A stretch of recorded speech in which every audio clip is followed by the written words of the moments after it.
Hello दोस्तों, welcome back to the channel. और आज मैं आपको करवाने वाली हूँ question paper number 4 of economics from Gala. Okay, class 12। So सभी को गुड इवनिंग। चलो, आज भी तुम्हारे को एकदम धूम मचा देना है, धमाल मचा देना है। Chat box is all yours, वहाँ पर अपने आंसर्स लिखते रहना, ठीक है। चलो, कोई डाउट हो तो कमेंट सेक्शन भी आप ही का है, वहाँ कमेंट करना। चलो, सबसे पहला, विच of the following technologies is most useful in the study of economics.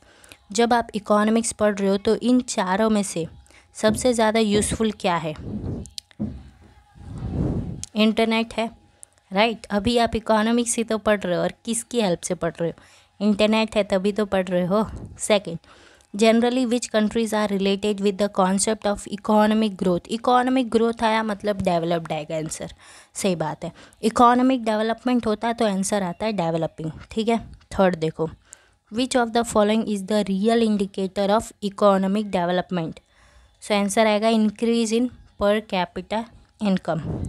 Fourth, if the price rise at low rate it is called dash inflation, डल। चलो, fifth, who has the authority to issue 1 rupee currency notes in India. किसके पास power है कि वो 1 रुपये के currency notes को इशू कर सकता है? तो आंसर आएगा फाइनेंस मिनिस्ट्री ऑफ इंडिया। देखो, जितने भी पैसे होते हैं सब है ना, आरबीआई ही इशू करता है, ठीक है, सब आरबीआई। लेकिन ये जो 1 रुपये के नोट होते हैं ना, ये हमारे देश के जो फाइनेंस मिनिस्ट्री है वो इशू करते हैं। चलो, sixth, on which of the following deposit interest is not paid. इन चारों डिपॉजिट, ये जो चारों डिपॉजिट है, current, saving, recurring, long term, बताओ अगर आपका इन चारों में से कौन सा अकाउंट रहेगा तो आपको इंटरेस्ट नहीं मिलेगा? तो जी आंसर आएगा इसका current deposit.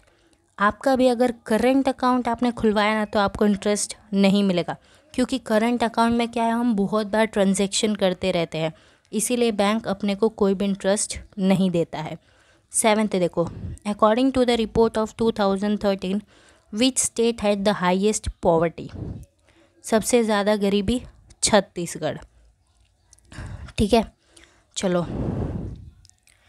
Eighth, in 2014 which country had the maximum life expectancy, Norway. Ninth, what is the unemployment arising due to change in technology. जब टेक्नोलॉजी में बदलाव आता है ना तो भी एक अनएम्प्लॉयमेंट आ जाता है, और उसको हम कहते हैं frictional unemployment. Tenth, when is cyclical unemployment seen. कब साइक्लिकल अनएम्प्लॉयमेंट अपने को देखने मिलता है? When there is effective demand, ये आंसर होगा। 11th, आपको दिख नहीं रहा होगा, ऊपर कर देती हूँ। चलो, how much was the female population पर 1000 मेल्स इन इंडिया इन 2011? तो आंसर आएगा 940। और एक और इम्पोर्टेंट क्वेश्चन है कि इंडिया की जगह अगर गुजरात बोला हो तो याद रखना कितना होता है? तुम मुझे कमेंट करके बताओ कितना होता है, कमेंट बॉक्स में कमेंट कर देना है, ठीक है, अगर तुम्हारे को आता है तो।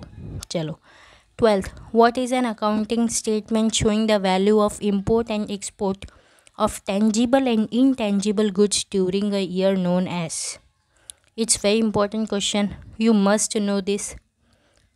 अगर आंसर आता है let me know in the chat box में बताओ मेरे को। Balance of payment is the right answer, शाबाश। 13th, which of the following industries is an industry of cooperative sector. इन चारों में से कोऑपरेटिव सेक्टर में कौन आता है? डायरी। डायरी क्या होता है? डेयरी होता है ना, डेयरी। चलो, 14th, in 2013-14 what share of export income was earned by industries? 2/3 share. 15th, in which year the definition of urban area was liberally given. कभी दिया गया था इसका डेफिनेशन? 1951 में, ओके। चलो, सेक्शन बी देखते हैं, 1-2 सेंटेंस ईच। उसके पहले I want to change my colour, okay, this is good. Let's see, what is meant by bar diagram? Bar diagram का मतलब क्या होता है? And it is very important question, बहुत पेपर में आ गया है ये। सो बार डायग्राम मतलब क्या? A diagram showing the value on only one base, time, region, place etcetera. Okay, when is the divided bar diagram drawn? Divided bar diagram आप कब बनाओगे? तो देखो, डिवाइडेड बार डायग्राम आप तब बनाओगे जब आपके पास डेटा दिया हो, साथ में आपके पास वो जो डेटा है उसका सब डिवाइडेड ग्रुप भी दिया हो, सब divided group. Okay, so when data is given as well as subdivided group is also given, at that time we have to draw divided bar diagram. Fine. How many countries were included in the HDI of 2014? Very easy question. चलो बता दो मुझे, कितनी countries थे? Come on, 188 है ना। What is reverse repo rate? Reverse repo rate का मतलब क्या होता है? So when RBI borrows from commercial bank, the rate at which commercial bank lends to RBI is known as reverse repo rate. सही है? चलो, give the full form of core. बताओ, cat, orange, rabbit, elephant. नहीं, गलत है। इसका full form होगा centralised online, centralised online real time exchange, centralised online real time exchange. ठीक है, cut. Which method is use to measure relative poverty? Relative poverty अगर आपको मेजर करना है तो कौन कौन से मेथड आपके पास है? So the first is formation of income group, या तो आप इनकम ग्रुप बना सकते हो। The second option is Guinea coefficient and the third one is Lawrence curve. Okay, state the full form of MNREGA. Come on, it's very easy. Mahatma Gandhi national rural employment guarantee act. Okay, Mahatma Gandhi national rural employment guarantee act. Fine. Give the meaning of death rate और state the meaning of death rate. So death rate का मतलब पूछ रहे तो हम formula भी लिख सकते हैं, the number of death taking place in a given year upon total population of that year into 1000. ठीक है. 24th, for ownership of land to farmers which laws are implemented? So which laws were implemented? Do you remember? Chapter number 8 agriculture sector, कौन से laws बनाए गए थे? The laws to protect tiller and to control rent. ठीक है. 25th, mention the plans for agriculture improvement. Agriculture को improve करने के लिए कौन कौन से प्लान बनाए गए? बहुत सारे प्लान बनाए गए, जैसे कि modern agriculture, green revolution etcetera. Okay, WTO का full form, very easy, world trade organisation. ठीक है. 27, in what currency is the value of import and export measure? ये इम्पोर्ट और एक्सपोर्ट, इम्पोर्ट एंड एक्सपोर्ट, इनकी जो वैल्यू होती है वो कौन से करेंसी में मेजर करी जाती है? So there currency is valued in US dollars. Okay. 28th, how would you define a tiny industry in India? Simply they want to ask what is tiny industry. So the industry where investment is less than 25 lakhs और up to 25 lakhs are called और are included in tiny industry. Fine. Define public corporation. Public corporation मतलब क्या होता है? So the corporations which are owned by state or central government, but उनको चलाता कौन है? उन्हें चलाता है कोई कॉरपोरेशन. उसे मतलब कोई, देखो सिंपली बोलूँ तो पब्लिक कॉरपोरेशन का मतलब ये होता है कि they are owned by central government और state government.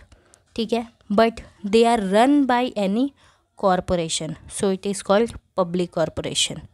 Now 30, how are the positive effects of migration? Migration के कौन कौन से पॉजिटिव इफेक्ट पड़ते हैं? So because of migration development of country takes place. Country का डेवलपमेंट होता है कहीं ना कहीं. नाउ लेट्स डिस्कस कि कौन सा चैप्टर कौन सा क्वेश्चन कौन से चैप्टर का है। Let's change the pen. इसमें ज़्यादा ऑप्शन नहीं है, no problem. 31st, give the difference between diagram and graph. Chapter 1, chapter 1, chapter 2, chapter 2, chapter 3, chapter 3, chapter 4, chapter 4, chapter 5, chapter 5। Wow, मज़ा आ गया। 41, यह है हमारा labour intensive technique. Chapter 6, chapter 6, chapter 9, chapter 9, chapter 10, chapter 10। सही है, okay. अभी section D देख लेते हैं। So basically this is chapter 1, PQLI, chapter 2, chapter 2, to what extent are development of unorganized sector and rise in human capital is helpful। chapter 5, chapter 5, population वाला chapter 1921 को क्यों year of great divide कहा गया है, क्योंकि उसके बाद जो पॉपुलेशन बढ़ा है कह ही नहीं सकते उसका तो।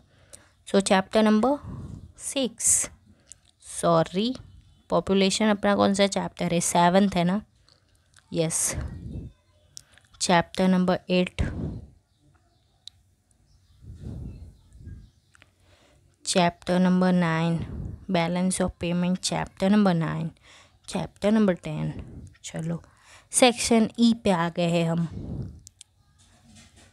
Barter system, very easy. ये जो क्वेश्चन है ना यार, बहुत पेपर में आया और ये इसका आंसर लिखना भी बहुत आसान है, तो ये तो आप पढ़ ही लेना।